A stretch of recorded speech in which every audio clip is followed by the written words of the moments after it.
Hello, grade 11s, and welcome to yet another video. So, this one will be on the concept of development. And yeah, we're basically in development geography now.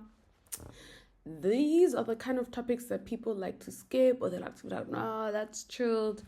Yes, it's a bit more chilled because it's related to stuff you see and hear, unlike your geomorphology, where you can't even see some of these things. However, this is the part where the examiner will have your more level 3, level 4 questions to analyze and test your thinking and your how you can analyze and critically answer certain questions. So, which is why I believe a good foundation can help you do really well in this chapter. But without wasting any more time, let us get into the lesson. Okay, so firstly, what is development? And quite honestly, the answer depends on who's asking. But as a geography student in geography, we speak of development as being the overall progress of a country. Basically, where the country is at, And it's not only just about the amount of wealth that it generates or, how much the people earn, etc., but it's also how the people live, how the people think, how the people innovate, how the people, just generally. So it's the economy, but it's also other aspects. And these aspects are, for example, as we've mentioned, the economy, how much wealth is produced in that country and how it's shared, that's a characteristic of development. Another thing is how the people live, the diversity, how the people interact with other modern influences. Another thing is, the social aspect of life, how free are the people, that's another thing that we look at when we measure development, because you find that there are some countries where economically the people are doing well. It's a wealthy country, it has a high GDP per capita, which is something we'll address later. However, the people are not free, there's certain things that they are restricted in. They can't play certain sports, or etc. So, development, there's a lot of aspects that we need to look at. And so that's development. But go back to our original, definition. It's basically the overall progress of a country, where the country is, right?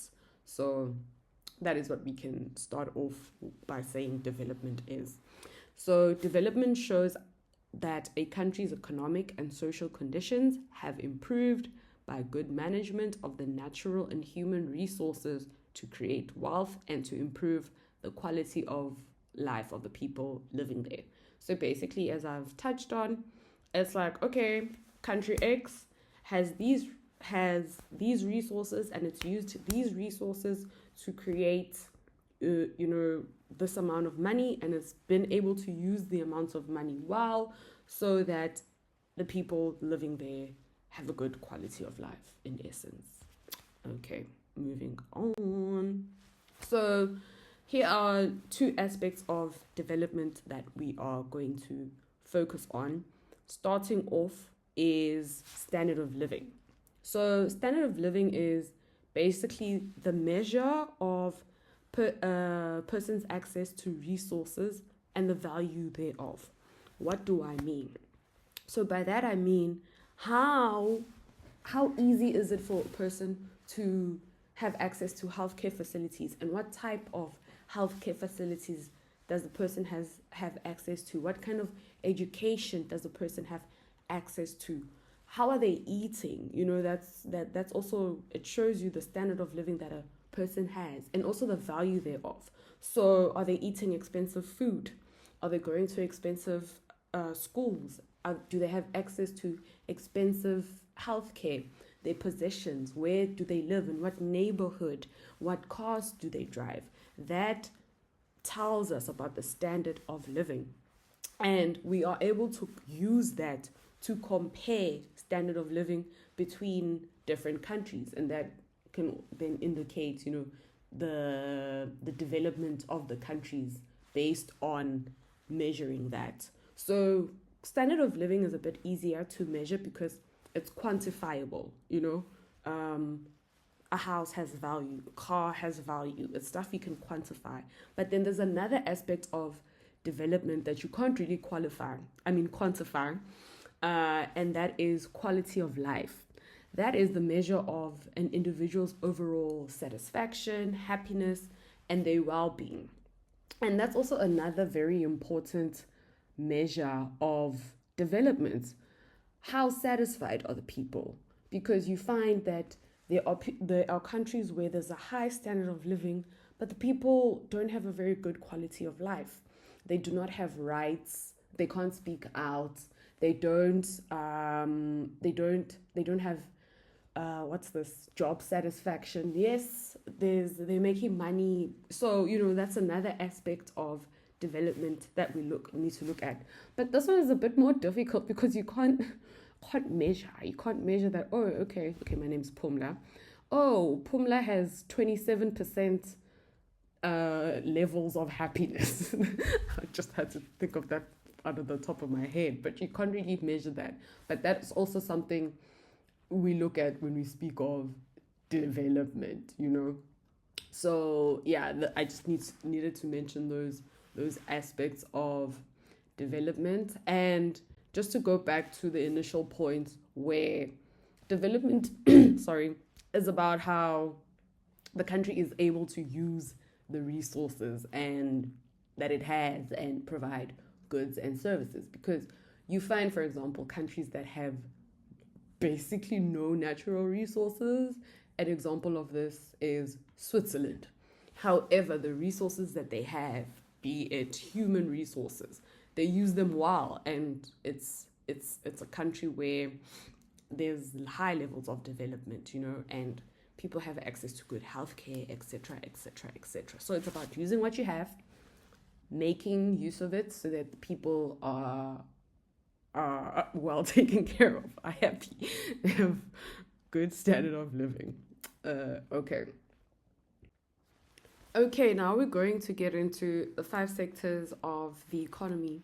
And the percentage of people employed in each sector also gives us an indication of the economic development of a country. So you've seen, as I've been speaking throughout this video, is that there are various indications, there are various factors that we look at to determine where a country lies in terms of economic development, and this is one of them. So we have the primary economic sector, and this sector is the sector that mainly focuses on the extractions of natural resources. What do we mean by that?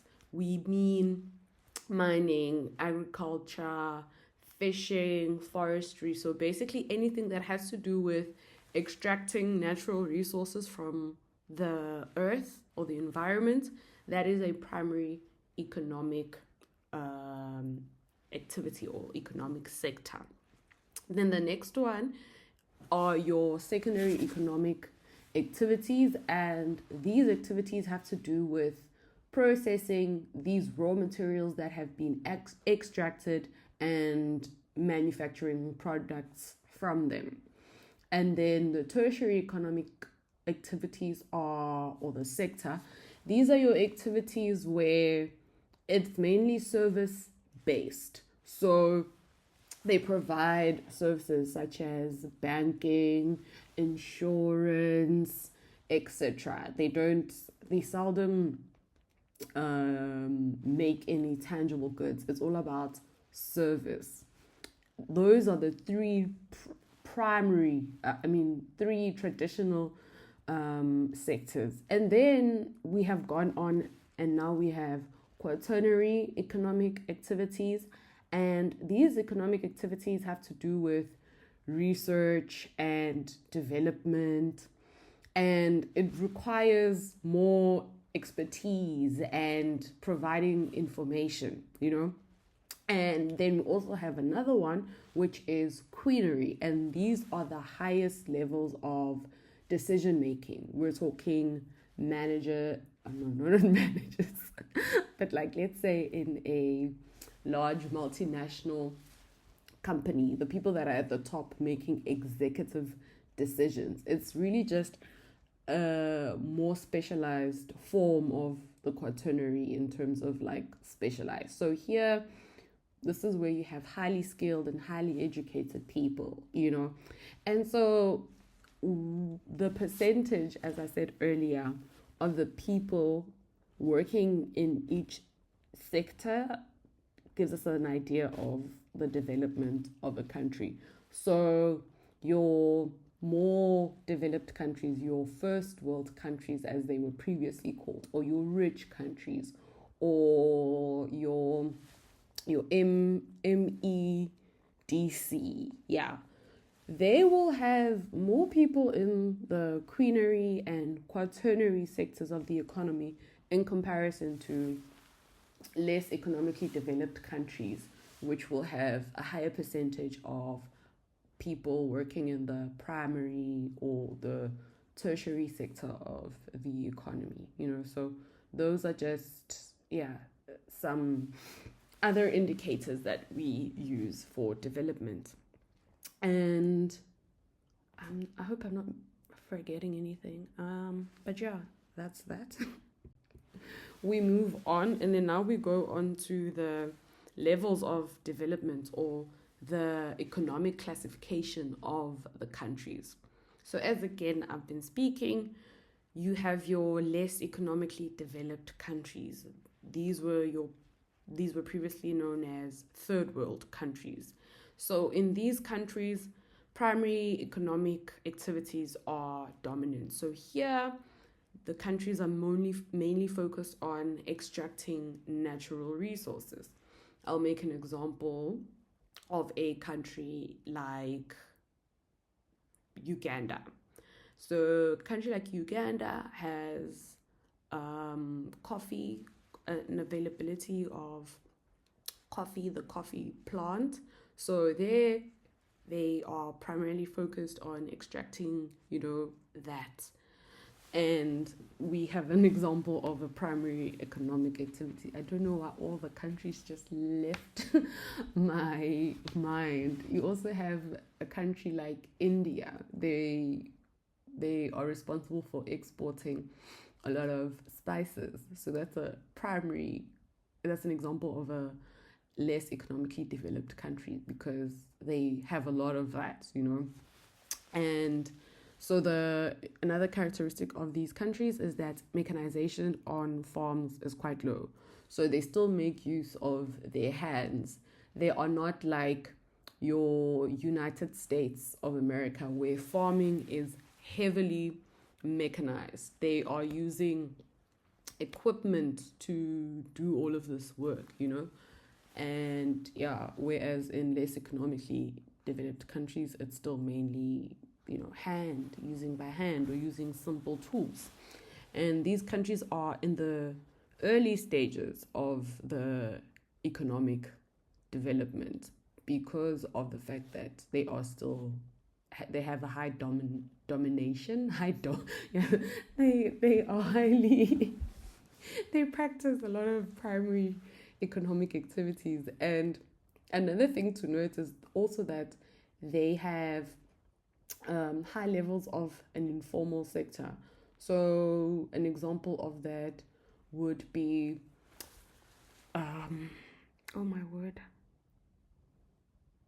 informal street vendors, stuff like that. Sectors that are not regulated, where that's an example of an informal sector. And then the next one is a newly industrialized economy. So these are countries that have a strong manufacturing sector. An example of a country like this is your China. It's another example is a country like Vietnam, where they are primarily focused on manufacturing. So they're using primary resources and they are just manufacturing and converting these goods into tertiary or into products that we can use. Tangible or physical products. And so the point here says many transnationals move to NICs to take advantage of cheap labor and land. Like Vietnam, a lot of industries, like I'll make an example with Nike. A lot of Nike products are produced in Vietnam because there's cheap labor and the land is cheaper. So, and they have a strong manufacturing sectors. So these transnationals can make use of countries like that. That's that. And then the last one is a more economically developed countries. And these are your first world countries. These are developed countries that are just doing well, and they've automated manufacturing. They've automated a lot of things. So remember earlier we were talking when we were speaking on the definition of development. These countries they have a lot of innovation going on, so they automate a lot of things, and or they transfer the manufacturing to the NICs. They have very strong tertiary, quaternary, and quinary economic sectors. There are high levels of employment. There's a high standard of living. There's very low levels. Okay, I've already mentioned employment.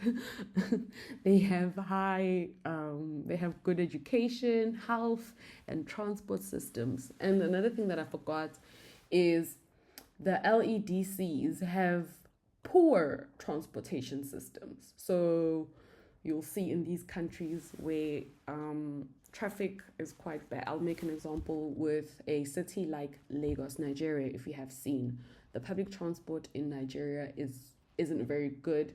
People can be stuck in traffic for hours, and the driving situation. Whereas you'll have a country like Germany, which is a more economically developed countries. The public transport is efficient. People can use buses, trains, cycling, because these countries have good transportation systems. So that is, those are just some of the characteristics. What I really like about this chapter, as I said, you can just look at what's going on around you and then apply your mind, and then also study, of course, but you can really afford to do well. Okay, we touched on this earlier, but we'll just go back into it and just make sure that we've addressed everything. So it's making mentions of high GNP, and that we're still going to get to it, but high gross national product. They have low birth and death rates. That can be attributed to various factors such as good quality healthcare. The people have a higher standard of living, so you can also mention how they can afford to eat well. You can also, that has an impact on birth and death rates, so we can look at that. They have high levels of literacy because obviously they have good education systems in place, and these countries export mainly manufactured goods because they are highly industrialized, and they've automated these industries, or they've outsourced this to the newly industrialized countries. And here people have access to safe water and sanitation. This isn't always the case in low economically developed countries. And so when we look at these two graphs, this is characteristic of a low economically developed country, because we can see that the base is wider, and that tells us that there's a higher percentage of people that are under 25. people that are under 18 essentially, and that's also a problem on its own. And then you might be asking yourself, why is that a problem? These people are economically inactive, meaning they cannot contribute to the economy. If anything, the economy and the taxes needs to contribute to them. That isn't always a positive thing. And there's fewer old people because there's such high death rates. Whereas in your more economically developed countries, you see that the base is narrower. So they have a high percentage of economically active people that can pay taxes, that are not necessarily dependent on the government for resources. So this is great for the economy, you know. So, and when you look at the top, it's also wider than in the developing countries because we have lower death rates. So those are just some of the differences, and this is another graph that shows the employment structure. So you see that not a lot of people are involved in the primary economic activities. Most people are involved in the tertiary, and this can be further divided to quaternary and quinary, you know, and then a few in secondary. So this is a positive indication because also primary economic activities don't necessarily have high pay. This, in most cases, is an unskilled labor force, whereas here you have a skilled labor force and they earn more. And earning more is really a good thing for a government because they can tax the people more. And if they can tax the people more, then, I mean, corruption aside, if they can tax the people more, then they are able to provide more services such as education, healthcare, transport, etc., etc., etc. And then if we go to a less economically developed country, it's a different story. Majority of the people in the primary sector, low wages. Low wages are often untaxed by the government. So the government they don't have the financial capacities to improve, you know. So yeah, this is just some of the indicators or certain things or aspects that you need to understand when we're dealing with this chapter, because they will rarely ask you like straightforward. I mean, they will, yes, but it's going to be a lot of case studies. So you need to apply everything that you know so that you can do well. Yeah, okay, I've addressed that part. And then now we need to also then go to these economic, I'm just scrolling to see my notes. Okay, how can we measure development? Because obviously, how do we know that country X is more developed than country Y? We need indicators. How do we know that, again, Germany is more developed than South Africa? So we will be looking at these indicators. And these indicators are the gross domestic product, the gross national product, purchasing power parity, poverty rate, etc., etc., etc. So I'll try my best to not read everything because you can just pause and read, right? However, I want to explain certain things. Like I remember as a student, I didn't particularly understand purchasing power parity. What does that mean? So purchasing power parity in simple terms is I have $100 in the United States of America. I have $100 in South Africa. What can that $100 get me in the USA, and what can that $100 get me in South Africa? So that's basically the level of the GNP adjusted to the cost of living. So you may find that yes, people in the United States are earning more and so forth and so forth. But what they are earning, if we had to compare it to someone who's in South Africa, you might find that they have the same standard of living, because of the local costs of living. So that's a simple way to understand. I have $100 in USA, what does it get me? I have $100 in South Africa, what does that get me? And based on what I know, $100 in South Africa will get you more than $100 in the USA. So that's just a more simplified explanation of purchasing power parity. And so we have the traditional measures, which were the gross domestic product, and they have their flaws. Which is why all these other indicators were added, because it's like it's like the measure of the value of all of the goods and services produced, etc., etc., etc. But it doesn't always show the differences of wealth in the country. And then we have another indicator, which is the gross national product. And the key difference is that the gross national product also includes the capital of the citizens of a nation, regardless of where they live. What do I mean by that? So gross domestic product is only calculated for things within South Africa, the goods and the services within South Africa. However, let's say we have John.